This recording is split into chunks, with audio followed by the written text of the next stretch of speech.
때문에 기도를 하는데요. 하나님, 오늘은 이 말씀 전하기 전에 꼭 찬양을 하나 하고 싶은데요. 할렐루야. 어떤 찬양을 할까 지금 이 찬양 가사가 쫙 이렇게 생각이 나더라고요. 아멘. 그래서 성령의 인도하심 따라 오늘 찬양을 했습니다. 오늘 마태복음 21장 1절로 11절 말씀 주제는요, 예루살렘의 입성입니다. 우리 예수님께서는 제자와 함께 예루살렘에 가까이 와서 올리브산 벳바게란 동네에 이르렀을 때 예수님께서요, 예루살렘 입성을 하려고 두 제자를 보내시면서 말씀하시기를, 너희는 맞은편 마을로 가서 매어 있는 나귀와 나귀 새끼를 보면은 그 나귀 새끼를 풀어오라고 말씀하셨습니다. 만일 누가 물어보고 누가 쓰실 거라고 하면 물어보면 주가 쓰시겠다고 하라. 그러면 즉시 보내줄 것이다. 아멘. 왜 예수님은 나귀 새끼를 택하였을까요? 이사야 53장 2절의 말씀 보시면요, 그는 주 앞에서 고운 모양도 없고 풍채도 없은즉 우리의 보기에 흠모할 만한 아름다운 것도 없도다고 말씀하셨습니다. 아멘. 근데 말씀으로 올 때 우리 예수님은요, 외모가 좀 못생긴 것 같아요. 너무도 인자하시고 성품은 아름다웠을 것 같습니다. 새끼를 겸손과 온유하신 예수님은 많고 많은 동물 중에 왜 나귀 새끼를 택하였을까요? 나귀 새끼는 귀엽지도 이쁘지도 않아요. 동물치고는 정말 동물의 새끼치고는 못생겼습니다. 그러나 우리 예수님이 택하신 나귀 새끼는 평화를 상징합니다. 아멘. 평화를 상징하고요. 정말 제가 우리 예수님의 얼굴이 못생기지 않으셨어요. 굉장히 인자하세요. 왠지 아멘. 아세요? 제가 신학교 1학년 때인데요, 우리 교회에서 수련회를 갔는데 거기가 굉장히 북한하고 가까운 전망대가 있는 곳인데 여름이라 보니까 풀이 너무 많이 우거져서 북한이 안 보여요. 만원경으로 보는데 안 보이는데, 에이, 북한을 보고 싶어도 보이지가 않네. 그래서 우리 교회 집사님하고 저하고 그냥 가서 의자에 앉아 있었어요. 근데 거기에는 한 15명에서 20명 그 정도 앉아 있었는데요. 우연히 구름을 보게 됐어요. 근데 구름이, 집사님이 하는 말이, 전도사님, 저 구름이 꼭 코끼리 같아요, 이래요. 그래서 진짜 보니까 완전 코끼리 새끼하고 똑같이 생겼어요, 구름이. 그래서 어머, 어떻게 코끼리하고 똑같니 하는 순간에 예수님 얼굴이 짠 하고 한 3초 그렇게 나타나시고요, 정말 이렇게 딱 구름이 없어졌어요. 근데 너무 신기하기도 하고 너무 감사하기도 하고, 그러고 나서 이 온몸에 소름이 쫙 이렇게 끼치는 거예요. 예수님 얼굴을 봤는데 왜 그랬겠어요? 너무 한편으로는 좋은데 너무 깜짝 놀래갖고 순간이라 그랬는데, 우리 이렇게 예수님의 얼굴 옛날에 초상화 있었잖아요.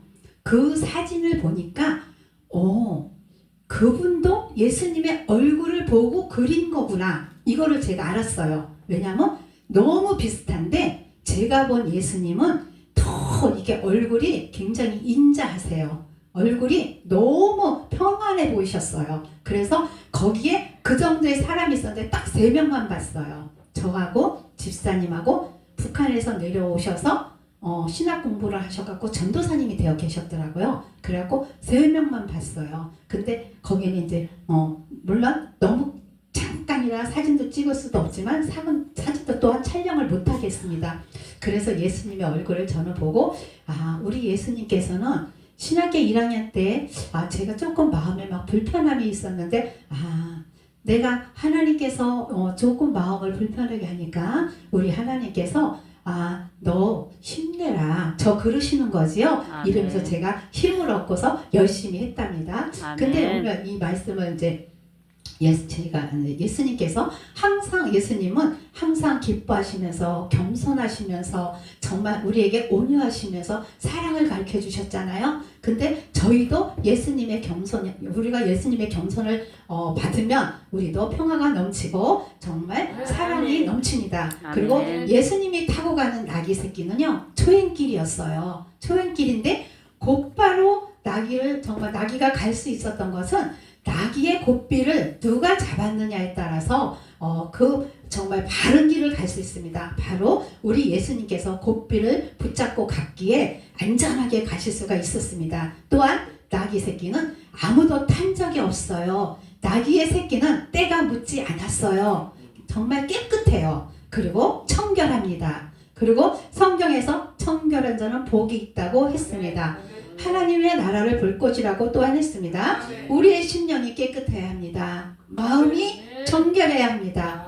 성령이 우리와 함께 그래야 하십니다. 겸손하신 예수님은 얼마든지 말을 타실 수가 있었습니다. 왜? 만왕의 왕이시기 때문에. 그러나 여러분, 말을 탈 수 있었지만 우리 예수님께서는 전혀 말을 타지 않으셨어요. 왜냐하면 말의 상징은 권력이기 때문입니다. 예수님 왜 말을 선택하지 않고 나약한 나귀 새끼를 택하셨을까요? 말씀 속에서 예수님의 겸손을 볼 수가 있잖아요. 못나고 나약하고 나귀 새끼를 택하신 것은 온 인류의 평화를 유언하셨던 것입니다. 아멘. 여러분, 묶여있는 나귀 주님이 풀어 쓰셨습니다. 혹시 우리의 신앙이, 우리의 마음이, 우리의 믿음이 묶여 있지는 않나요? 내 스스로가 내 마음을 꽁꽁 묶어 놓지는 않았나요? 우리 마음의 문을 활짝 여세요. 아멘. 활짝 열 때 닫혀 있는 마음이 정말 열립니다. 그리고 닫혀 있는 문에는 주님이 들어올 수가 없어요. 그러나 우리가 마음의 문을 활짝 연다면 주님이 우리 마음속에 찾아와 주십니다. 아멘. 그리고 우리 굳었던 마음이 우리 봄에 어떻게 해요? 땅이 얼어붙었다가 봄이 되면 다 녹잖아요. 그리고 파릇파릇 새싹이 나잖아요. 지금 보니까 새싹이 파릇파릇 예쁘게 나는데 우리의 마음에는 믿음의 싹이 나야 됩니다. 아멘. 그래서 믿음의 싹이 나서 하나님 앞에 꽃이 피고 열매를 맺고 결실을 맺고 우리 하나님이 주님이 오셔서 정말 우리 너 세상에서 뭐 했니? 그리고 우리한테 말씀을 하시면 우리는 내놓을 것이 없잖아요. 근데 우리는 뭐예요? 그래서 정말 아까 말씀하셨듯이 농부가 가을에 열매를 맺는 게 결실이잖아요. 우리는 믿음의 결실을 맺어야 됩니다. 아멘. 전도의 열매, 사랑의 열매, 믿음의 열매, 정말 그래서 주렁주렁 맺어야 됩니다. 그래서 우리 예수님께서 그 나귀 새끼를 택한 것인 거는 정말 온유하시고 겸손하심, 그 온유하시고 겸손하심을 우리가 정말 본받아서 생활 가운데 실천해야 되겠습니다. 그리고 또 찬양이 있잖아요. 우리 그 찬양 마음의 문을 활짝 여세요. 두드리세요. 닫힌 문이 열리세요. 그런 찬양이 있는데 제가 가사를 잘 모르겠지만 정말 우리는 또한 그 닫혔던 분들이 활짝 열어서 예수님을 내 마음 내 중심에 모셔야 드리고 정말 형제의 마음, 형자매의 마음의 문까지 다 열어줄 수 있는 우리가 되어야 됩니다. 아멘. 내 문이 열렸을 때 상대의 마음도 열어줄 수가 있고요. 아멘. 내가 활짝 믿음의 꽃이 폈을 때 상대에게도 믿음의 꽃을 피워줄 수가 있습니다. 아멘. 우리는 그래서 예수님의 그 사랑을 본받아서 실천하고요. 또한 주님이 우리가 쓰실 수 있도록 우리의 마음을 내어드려야 됩니다. 우리가 물질적인 관계, 인간적인 관계, 영적인 관계, 하나님과의 관계 모두 풀어야 합니다. 사람과의 관계, 정말 하나님과의 관계가 막혀서 올무가 된다면 사단이가 기뻐해요. 아멘. 우리가 예수 믿는 사람들이 왜 싸우십니까? 왜 미워하십니까? 왜 질투하십니까? 그게 내 성품이라고 생각하지요? 아니에요. 사단이가 그 사람을 자꾸 찔러요. 근데 그거를 내가 이기지 못하고 지고 있어요. 그거는 지금 내가 하는 행동이 이게 사단의 역사구나. 이거는 하나님의 역사구나. 우리 알잖아요. 하나님의 역사는 사랑과 이해와 용서와 기쁨, 아멘. 이게 성령의 역사예요. 아멘. 근데 우리는 그래서 믿음 생활을 하면서도 우리가 사단의 종이냐 아니면 하나님이 기뻐하는 종이냐 이거를 잘 분별하셔야 됩니다. 그래서 우리는 하나님이 기뻐하는 종, 하나님 앞에 정말 칭찬받는 종, 우리가 그리고 지금 때가 너무 악하잖아요. 너무 악한데 우리가 우리 주 안에서 서로 미워하고 싸울 시간이 없어요. 왜냐하면 말씀과 기도와 찬양과 정말 영이 호흡이 하나가 되어서 우리 하나님 앞에 공급받고 우리가 정말 때를 얻든지 지상 명령의 복음을 전해야 되는데 아멘. 서로 형제간에 미워하고 시기하고 질투하고 정말 이건 예수님의 사랑이 아닙니다. 아멘. 우리 예수님께서 정말 나귀를 타고 그 만왕의 왕이신데도 뭐가 부족해서 말을 탈 수 있고 권력을 내세울 수 있으신데 왜 나귀 새끼를 타셨겠어요? 그 연약한 나귀 새끼. 청결하고 정말 깨끗하고 온순하고 이런 거를 우리 예수님께서는 기뻐하시고 택하시잖아요. 그래서 우리는 모두가 주님 앞에 다 내려놓고 십자가의 사랑만 바라볼 수 있는 우리 모두가 되시길 바랍니다. 그리고 스가랴 9절 말씀에 보면요. 시온아 따라 크게 기뻐할지어다 예루살렘에 따라 즐거이 부를지어다 보라 내 왕이 내게 임하나니 그는 공의를 시며 구원을 베풀며 겸손하셔서 나귀를 타나니 나귀의 작은 곧 나귀 새끼니라. 예루살렘에 따라 즐거이 환호성을 질러봐 너희와 함께 너희에게로 오시나니 얼마나 기쁘니 그분은 공의로우시며 구원을 베푸시는 왕이야. 진실로 그분은 온유하시고 겸손하셔서 어린 나귀 새끼를 타실 것이야. 벌써 이미 구약에서 예언이 되어 있었어요. 스가랴 9장 9절 말씀에 이렇게 정말 예언이 되어 있었습니다. 스가랴 선지자를 통해서 예수 그리스도가 오실 것을 예언했습니다. 아멘. 만왕의 왕이신 예수님은 겸손하시고 온유하셔서 나귀 새끼를 타신다고 하셨습니다. 말씀 속에서 우리도 예수님은 행함으로 의롭다함을 나타내시고 계시죠.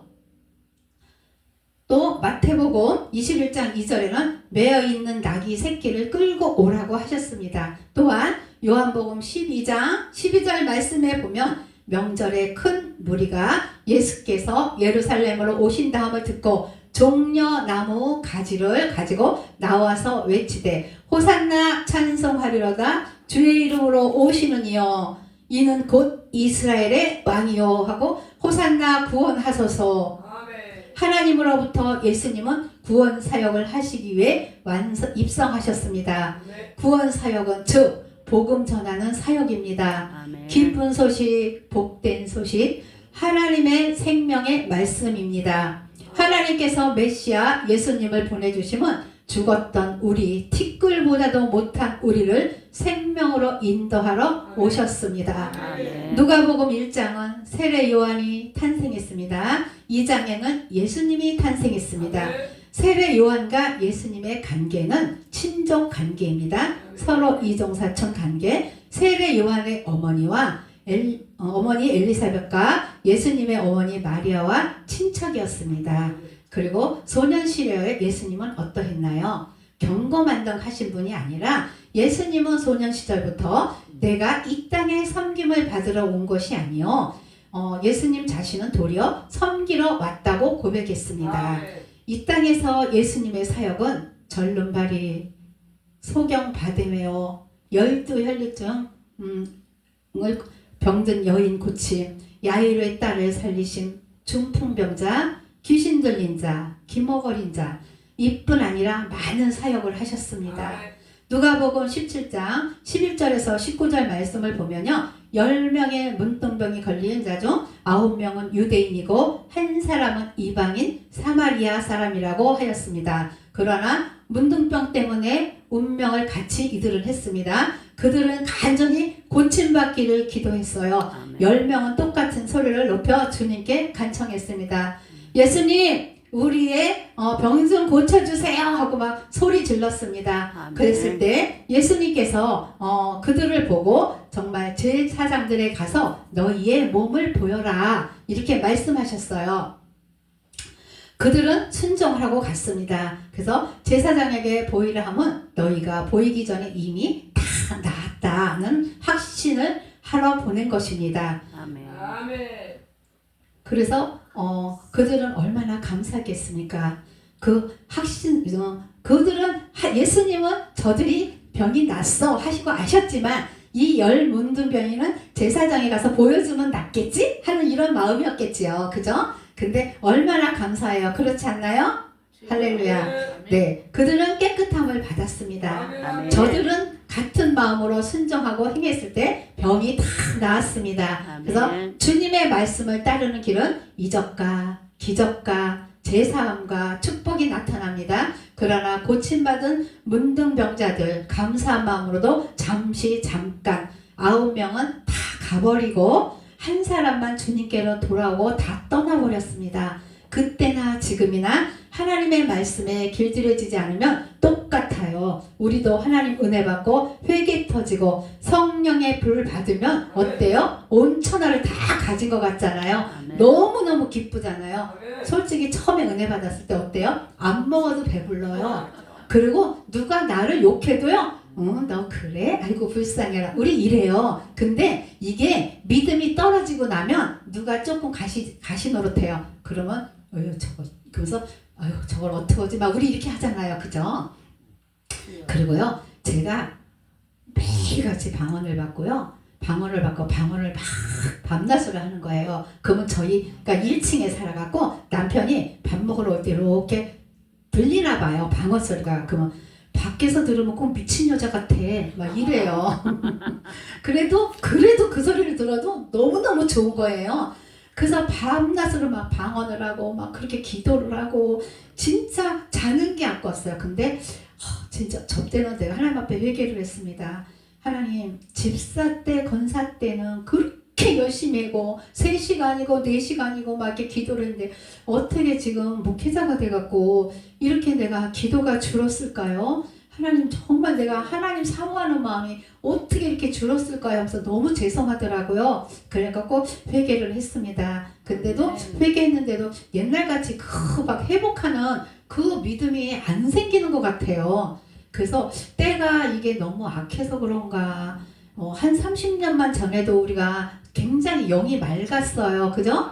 근데 지금은 혼탁해져 갖고 기도의 줄을 잡으려면 너무너무 힘들어요. 그래서 이거 세상에 정말 이게 어둠이 너무 짙어져서 이런가 이런 생각도 때로는 했습니다. 그래서 다시 첫사랑을 회복하려고 지금 열심히 노력하고 있습니다.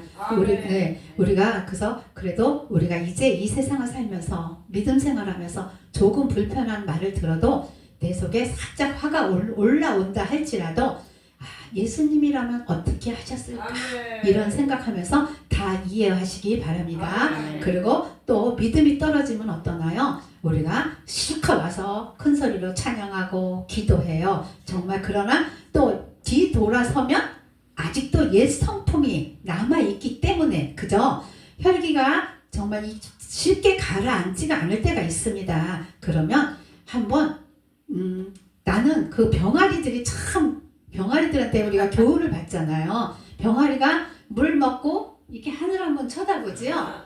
저희도 마찬가지예요. 신앙생활 할 때 그런 일이 있잖아요. 그러면 침 한번 꺽꺽 삼켜보세요. 그러면 이 화가 조금 가라앉습니다. 네, 그래서 그것 또한 인내인 것 같아요. 그래서 조금 인내하시면서 서로 사랑과 이해와 용서하는 사람들이 되시기를 바랍니다. 그리고 또 우리가 집사 때 어떤 이렇게 신앙생활 할 때 보면 그 사람 때문에 나 교회 가기 싫어. 그 권사님 때문에 나 교회 가기 싫어. 이러면서 교회를 종종 안 나오는 사람들 보잖아요. 그러면 참 안타깝잖아요. 그럴 때 우리 예수님께서도 얼마나 마음을 아팠을까요? 우리 성도님들이 좀 요즘에 그런 게 있어요. 이렇게 실컷 아파요. 아파서 목사님 기도해 주세요. 그러면 기도를 하잖아요. 기도 받고 나면 치료를 받는 거예요. 치료를 받는데 낫고 나면 조금 있다가 목사님 기도해줬고 낫기는 낫는데요. 또 아파요. 하나님이 나 치료 안 해줬나 봐요. 막 이래요. 그러면 나도 모르게 그런 거는 왜 화가 나는지 요 속에서 그래서 가만히 있다 그러죠. 하나님께서 한 번 치료해 주신 건 다시 아프게 하는 법은 없다. 내가 볼 때. 근데 몸을 맘대로 하나님이 주신 몸을 맘대로 그 막 사용을 하니까 몸이 아파진 거지. 하나님을 원망하지 마라. 내가 이렇게 해보고요. 또 다 고쳐놓으면 교회를 떠나요. 그러면 마음이 아파요. 그래서 근데 가만히 생각해보니까 제가 젊었을 때 그랬던 것 같아요. 목사님이 신방을 오신다고 했는데요. 우리 애가 그때 4살 때인가 그래요. 애한테 내가 딱 숨고서 목사님 오시면 엄마 없다 그래? 그랬어요. 그랬더니 우리 애가 하는 말이 엄마가 없다 하래요. 그래갖고 참 애한테 거짓말 시킨 것도 미안하기도 하고 또 목사님 얼굴을 보니까 미안하기도 하고 죄송하기도 하고 그랬습니다. 그래서 성도들이 약간 속썩일 때 보면요. 저를 보게 돼요. 저를 보고 내가 젊었을 때 그랬지. 그래 심은 대로 거진다고 했으니까 내가 한 행실대로 하나님이 지금 알고 깨닫고 회개하게 시키시는구나. 그거를 제가 지금 느끼고 있습니다. 아멘. 네, 그래서 우리 예수님 정말 어려움과 고난이 온다 해도 우리는 요동하지 말고 흔들리지 말고 견고하게 서서 오직 믿음, 오직 그리스도 안에서 예수님만 바라보고 예수님께 돌아온 한 문둥병자 같이 내가 그 문둥병자 같은 사람이 되기를 바랍니다. 우리가 어떤 정말 축복을 받는다 할지라도 하나님이 좋은 금은 보화를 준다 할지라도 우리는 하나님을 버리지 맙시다. 아멘. 정말 한 문둥병자가 됩시다. 그래서 끝까지 예수님을 바라보고 예수님만 의지하고 예수님만 따라가는 그런 믿음의 삶들이 되시기를 바랍니다. 그래서 결국 신앙은 예수님과 나와 깊은 관계가 되어야 돼요. 우리 원장님이 대신 천국에 보내주신 거 아니고요. 여기 강춘상 목사님이 대신 보내주는 거 아니고요. 나와 예수님과의 관계가 1대1이 원만해야 됩니다. 통로가 열려야 됩니다. 그런 예수님을 의지하고 나갈 때 더욱더 영적으로 장성한 줄 믿습니다. 그리고 요한복음 19장 30절에도 보면요. 예수님께서는 신포도주를 받으신 후 가라사대 다 이루었다고 머리를 숙이고 영원히 돌아가시니라. 예수님은 모든 인류의 죄를 구속함에 사하심을 완성하시고 예수 믿고 입으로 시인하면 구원에 이를 수 있도록 하셨습니다. 사람이 많으신 예수님 친히 찾아오십니다. 요한복음 11장 17절에요. 예수님이 와서 보니 나사로가 무덤에 있은 지 이미 사흘이 되었습니다. 예수님은 죽은 나사로를 나사로야 무덤에서 나사로야 나오라고 불렀더니 나사로는 살아나서 나오자 예수님이 나사로를 맞이해 주셨습니다. 나사로를 통하여 즉 예수님의 부활을 암시합니다. 여러분 부활의 주님을 어떠한 자세로 맞이하시겠습니다. 맞이하시겠습니까? 집에서 앉아서 맞이한 마리아처럼 뛰어가면서 맞이한 마르다처럼 근심하면서 동정하며 맞는 유대인처럼 우리는 과연 주님을 어떻게 맞이하실 것입니까? 앉아서 아니면 뛰어서 아니면 근심하며 동정하면서 맞을 것입니까? 여러분 믿음에 맡기겠습니다. 아멘. 11장 요한복음 11장 26절을 보면 무릇 살아서 나를 믿는 자는 영원히 죽지 아니하리라. 이것을 내가 믿느냐? 이렇게 물어보십니다. 그리고 요한복음 11장 20절 말씀을 보면요. 마르다가 예수님께 대답했습니다. 예수님, 저는 예수님이 이 세상에 오신 하나님의 아들 그리스도이심을 믿습니다. 아멘. 마르다의 고백이 우리의 고백이 됩시다. 아멘. 늘 깨어 기도하고 찬양하며 하나님을 영화롭게 해드리는 믿음의 소유자들이 다 되시기를 축복합니다. 아멘. 그리고 또 제가 너무너무 은혜가 되는 글이 있고 요즘에 우리 사순절에 정말 합당한 글 같아서 이 글 하나를 읽어드리겠습니다. 리처드 월브란트 목사 1909년에서 2001년 햇빛도 없는 어두컴컴한 그림자조차 없는 손을 뻗어도 앞이 보이지 않고 사람의 목소리도 들리지 않는 누마니아의 한 지옥 감옥에 갇혔습니다. 제목은 예수님의 복음을 전했다는 이유로 체포되어서 14년 동안 감옥에 수감되어 있었습니다. 그중 3년은 독방, 비단줄기 없는 지하 감방에서 보냈습니다.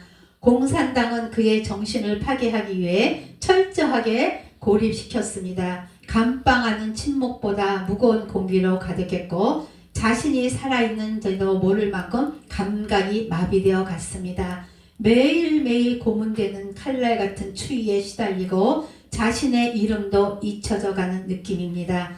그는 오늘이 무슨 요일인지 몇 년인지도 심지어 자신이 존재하는 이유조차 가물가물했습니다. 그는 무릎을 꿇고 바닥에 머리를 박은 채 흐느끼기 시작했습니다.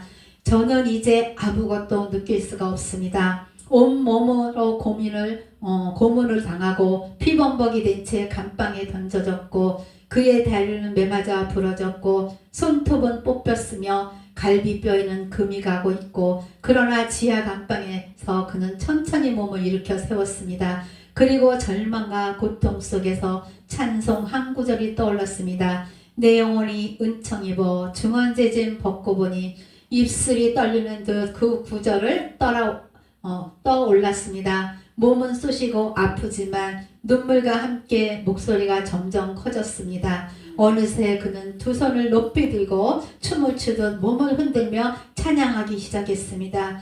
예수 그리스도 그가 흘리신 보혈의 피 그의 의로 중환제짐 벗고 보니 슬픔 많은 이 세상도 천국으로 화하도다.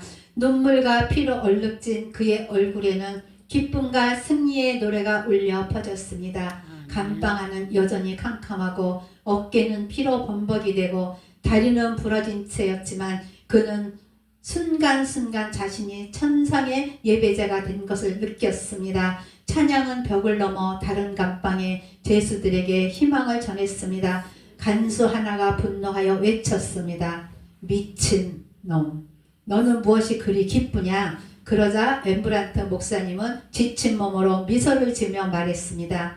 하나님은 나를 버리신 적이 없습니다. 나는 감옥에 있어도 내 영혼은 그분 앞에 춤추고 있습니다. 그는 하나님과 대화하고 평안을 얻었습니다. 감옥 안은 빛이 여전히 없었지만 그의 영혼은 하나님의 얼굴 앞에 빛나고 있었습니다. 기적으로 살아났고 그는 이후 이렇게 회고했습니다. 그들은 내 뼈를 부러뜨려도 나를 고문했을지라도 제 믿음과 노래는 꺾을 수가 없었습니다. 시편 35편 28절에 나의 혀가 주의 의를 말하며 종일토록 찬송하리로다. 여러분 인생의 모든 답은 오직 예수 그리스도입니다. 우리는 얼마나 건강합니까? 감사하잖아요. 아멘. 감옥에 갇혀있지 않잖아요. 햇빛, 비, 눈, 보라 다 보잖아요.